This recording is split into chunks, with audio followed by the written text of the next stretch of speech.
everybody, welcome to Learn with Parqa. I'm Kelli.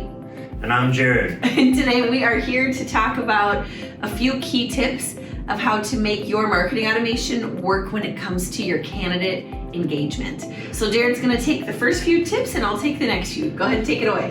Yeah, so the first is ICP. If you haven't heard that acronym before, it's Ideal Candidate Profile. And when it comes to the candidate experience, the first thing you have to do is understand your candidate, right?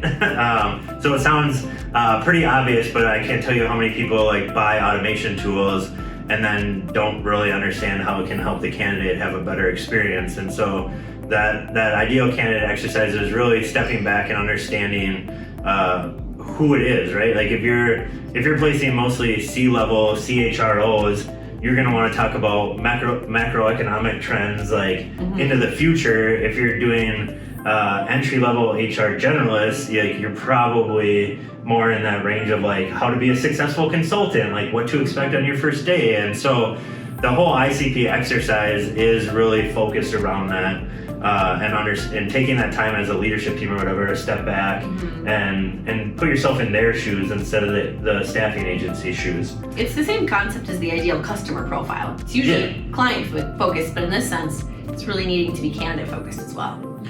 Yes, perfect. And then, the second is adoption. Again, the owner or a leader goes to a conference and comes back and says oh my God, I found this new tool, it's gonna roll out tomorrow. And sound familiar?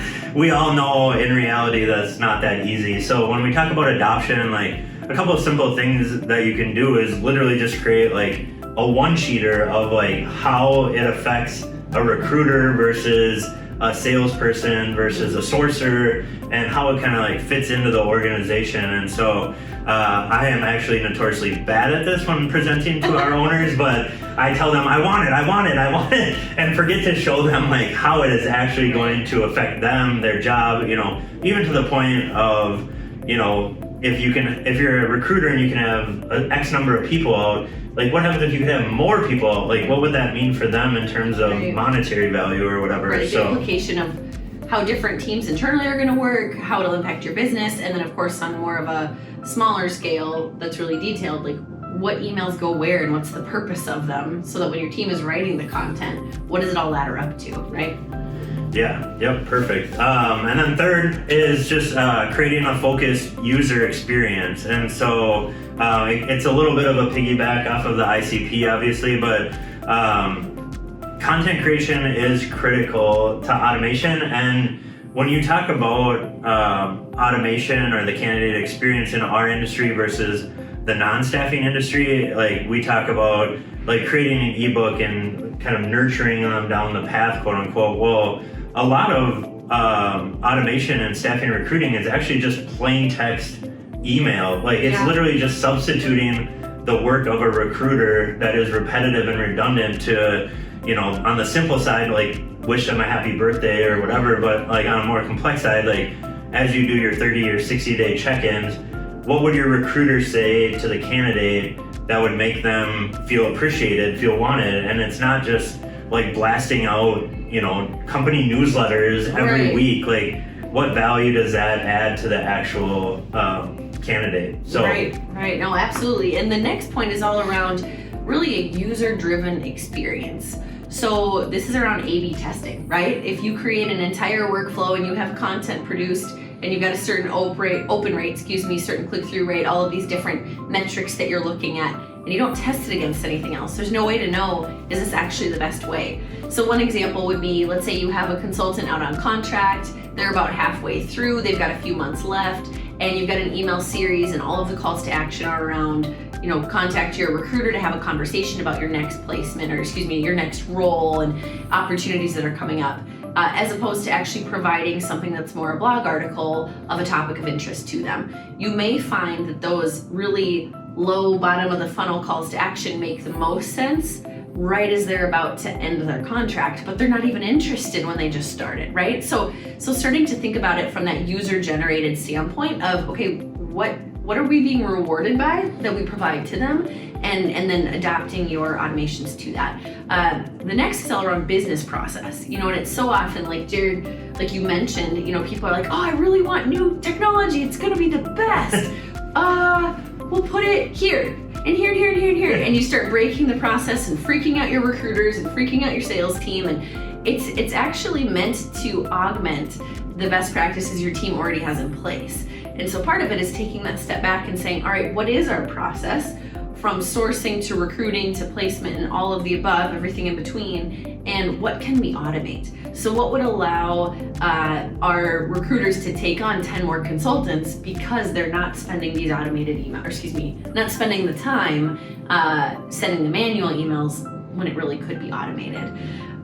Yeah, I think that's like the way I say it today is like with the changing labor markets and stuff, the candidate shortage is not going to change. Like anyone that actually does their research will say like the next 10 years is going to be a candidate shortage regardless of the economy. And what people think is like, well, technology is going to take over everyone's job. Like that's not the case. The case is, let's take like your A recruiter and say if they could have 50% of their time back, what would they be doing, and have them spend 100% of their time on that, and the other 50 becomes automated, but still allows the candidate or consultant out on placement to have a great experience. And I think that's when we talk about the adoption part, is people are like, oh my God, it's going to take my job, or this isn't personal enough, or whatever. But when you forget to send out like a welcome first day email because you have 86 other things going on, that's also not a great candidate experience, right? So it's creating efficiencies around the behaviors that produce the best results when they're done by a human, essentially. But the beauty of these automation platforms and tools is that it looks like it can come directly from the recruiter. And if they provide a reply, it gets into the recruiter's inbox and you can continue that seamless process. Now, the last step we wanted to cover is all around results. Ultimately you can't determine if it's successful unless you take that step back again and say, what's the point of this? What is the business challenge we're trying to accomplish here? Are we finding that our candidates are not staying in their contracts? Do we not have enough recruiters? Do we need to maximize the efficiency for each recruiter's desk? And so by identifying what that business problem is and applying technology as a part of the solution, you can determine, all right, through KPIs, has this worked? Or we're looking at those key performance indicators to identify, has it allowed us to become more efficient on our recruiter team, etc. So as you can tell, there's a lot to cover on this topic, and we could both talk for hours about it. So if you have any thoughts or questions, comment below. Shoot us a quick email. Let's have a conversation about it. In the meantime, keep doing what you're doing, keep advancing, right? It's all a new horizon for the staffing industry over the next few years. Yeah, it's literally an exciting time, and like Kelly said, when you talk about business goals, right? Like digital transformation is a thing, but it's not the goal. Like the goal is to transform digitally in order to drive more revenue, more profitability, more scalability, like whatever it is. And so I think that's the exciting time, is like our team over the last year and a half has talked a lot less and less about marketing and a lot more and more about what business problem we solve with marketing. And that's kind of the exciting part of the candidate experiences. There's so much happening in the industry. Like Lauren B. Jones at ASA gave us a stat of like 1.5 billion was invested in HR tech in 2019. 5 billion will be in 2021. And so like the game is changing. Let's find the right tool to increase the client or the candidate experience and help you grow your business.